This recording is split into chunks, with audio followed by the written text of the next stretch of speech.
think that genetically modified organisms generally contribute to the advancement of agriculture. Genetically modified foods have also helped improve the production process. However, labeling of genetically modified foods should be better improved to which consumers would be able to understand, and also further research should be done since consuming or producing these would or probably might have adverse effects on the environment and to human health. So, what do I think of GMOs? Well, I think that the people should be cautious in dealing with GMOs because they may not be able to know the long-term effects of GMOs. Like for me, if I haven't done my research about it, if what is GMO and what are the effects of GMOs, I wouldn't be aware of what it is. And some GMOs are said to be helpful in communities, and other GMOs are the leading cause in the rise in numbers of people who become easily allergic with some specific products. I am against GMOs because I strongly believe in all things natural, and GMOs change that. It is also destroying the life cycles of organisms. So, what's my opinion on genetically modified food? I think it matters that my opinion with age, like it changed. When I was younger, I think I thought of genetically modified food as something that was so cool because it was so big, and eating it was like, yeah, it was like a task on its own na nga. So, but then as I grew up, because we go home to the province, and when we eat chicken there, like native chicken, it was small, but then it was so flavorful. But then compared to eating it here, even in restaurants, when it's artificially made chicken or like genetically modified chicken, it's different, eh? Like the flavor, it's compromised. So I think like the process of genetic modification of food in itself compromises the taste of the chicken. So yeah, I think of genetic modification as something that's negative. Genetically modified food are results of artificial selection by special ed experts and scientists who spend several years on research on genetic engineering. People just lack in awareness and open-mindedness because really genetically modified food have no greater risk to human health than conventional food. They're beneficial for farmers because of crop protection, because these are resistant to plant diseases, for traders because of lower prices, and consumers because it has more nutritional value. I believe that we should make use of scientific research and modern technology that we currently have and will eventually get a hold of to adapt well for our future needs and provide agricultural, economical, and social development, and that's what genetically modified food represents. What do I think about genetically modified food? I think it's a brilliant idea to use the technological advancements for good use. It was created to withstand the exponentially increasing demand in tough weather conditions. But then again, the thing that makes me unsure is the lack of my knowledge about what chemicals are injected in these organisms and whether or not they're really safe for me. Aside from that, I think it's a good thing that scientists were able to create genetically modified food that will make easier farmers to grow crops. Thank you. The presence of GMOs in food products is sort of like humans playing God or taking the role of the creator. Now, I'm not really for the existence of GMOs, but I think it is also evidence that man is taking it another step further in terms of innovation and creation. There are both negative and positive effects here.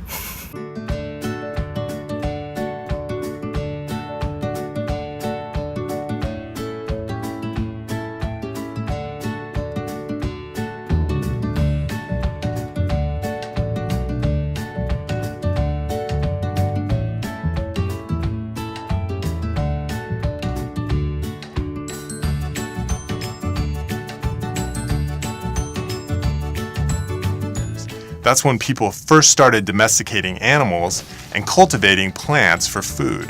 By picking organisms with desirable traits and mating them together over and over again, people were able to mold species to meet their dietary needs.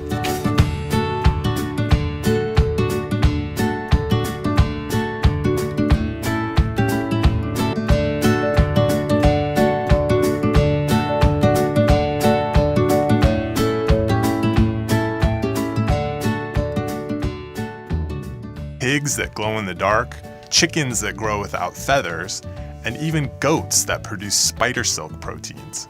But what really gets people riled up are genetically modified foods.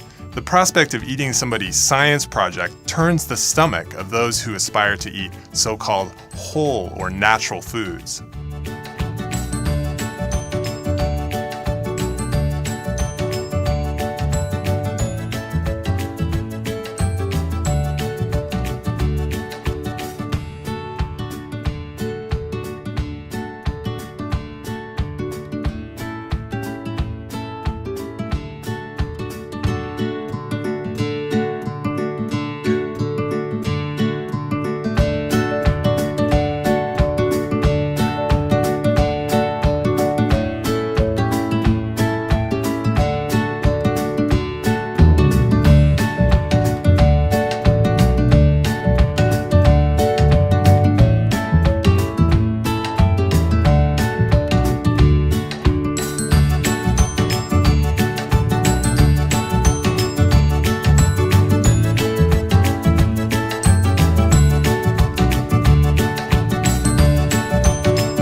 Controversy comes from the fact that a lot of people believe that GMOs are dangerous. They think that altering genes is a messy business that can have unintended consequences. But it's important to remember that genes get altered all the time. It's how random mutations occur that lead to evolution. To the research!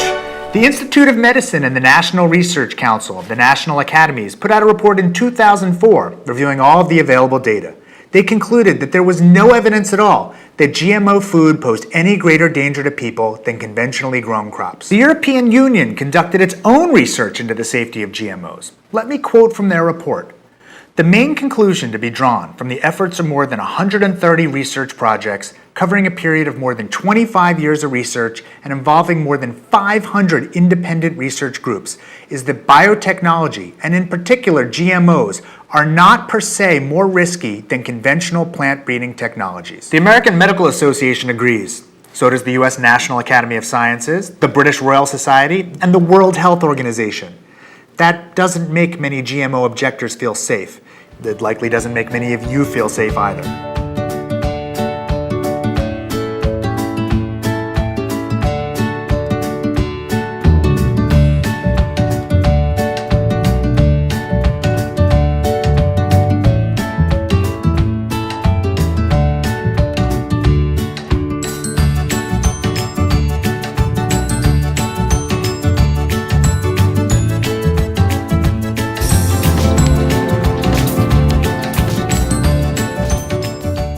Human society is extremely complex and fragile, built upon various pillars. One of them is the honeybee. 1 out of 3 meals eaten by humans is made possible by honeybees. They are so important that if all the honeybees were to die out, thousands of plants would follow, which could lead to millions of people starving in the following years. On top of that, honeybees have a huge economic impact. The dollar value of plants pollinated by them each year is around 265 billion. Food we take for granted would just stop existing without them, or there would be a massive decrease in productivity. Food including apples, onions, pumpkins, and also plants used for feeding livestock, and thus extremely important for our milk and meat. Einstein is often quoted as having said, "If honeybees die out, humans will follow a few years later." Actually, he probably didn't say that, but there might be some truth in the statement. It's unsettling, but honeybees have started to disappear. Millions of hives have died in the last few years. beekeepers all over the world have seen an annual loss of 30 to 90% of their colonies. In the US alone, bees are steadily declining, from 5 million hives in 1988 to 2.5 million today. Since 2006, a phenomenon called colony collapse disorder has affected honeybees in many countries.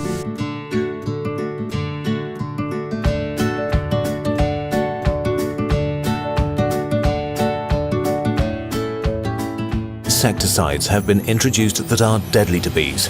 Neonicotinoids, a chemical family similar to nicotine, was approved in the early 1990s as an alternative to chemicals like DDT. They attack insects by harming their nervous systems. Today, they are the most widely used insecticides in the world. Globally, they saw sales of 1.5 billion euros in 2008, representing 24% of the global market for insecticides.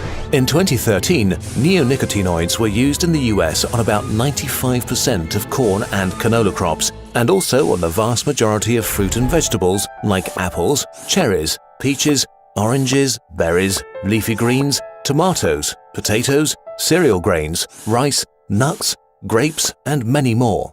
Bees come into contact with the toxin while collecting pollen or via contaminated water, often bringing material into the hive where it can accumulate and slowly kill the whole colony. The toxins harm bees in a variety of horrible ways. In high enough doses, it quickly leads to convulsions, paralysis, and death. But even in small doses, it can be fatal. It may lead to bees forgetting how to navigate the world, so bees fly into the wild, get lost and die alone, separated from their hives. If this happens often enough, a hive can lose its ability to sustain itself. We know that neonicotinoids are harmful to bees and that we urgently need an alternative to it.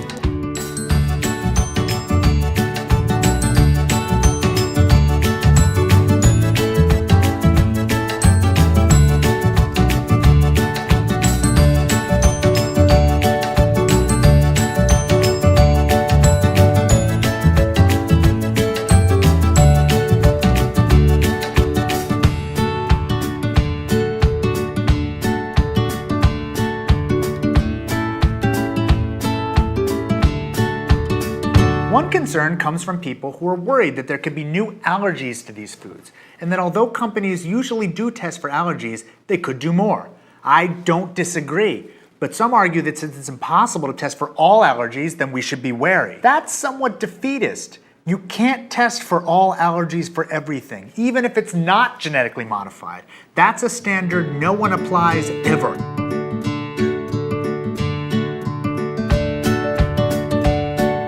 In September 2012, the first long-term study on the effects of GMOs being consumed by live organisms was completed. The results were disturbing. GMOs turn food into poison. Consumption of such foods may cause a massive increase in cancer for all who eat them. When tested on rats, genetically modified foods cause them to develop horrifying tumors and other related diseases. 70% of the female population died prematurely, and virtually all of them suffered severe organ damage from consuming GMOs. From the beginning of the 1990s, the number of companies producing GMO products has grown exponentially. Today, 75% of the food at Canadian grocery stores contains genetically modified ingredients, mainly in the form of 4 crops: corn, soy, cotton, and canola.